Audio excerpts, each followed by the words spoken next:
Genius room designed for twin sisters who lack privacy. In this 3 by 3 meter room, let's design a fully functional space for twin sisters.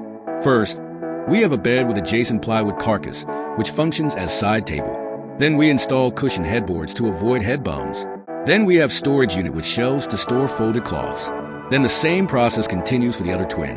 Nothing added or nothing deducted. Exactly same as the previous one. Then we have extra storage under the bed with drawer. Partition walls installed as doorway for bed. The cushion for common seating area for the twin sisters to gossip. Opposite, we have wardrobe for the sisters' cloths. Next to that, we have separate study unit and upper storage cabinet for each.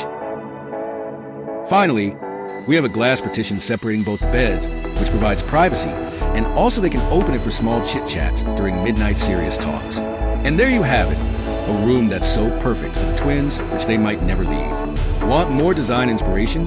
Hit like and click left or right. Your choice.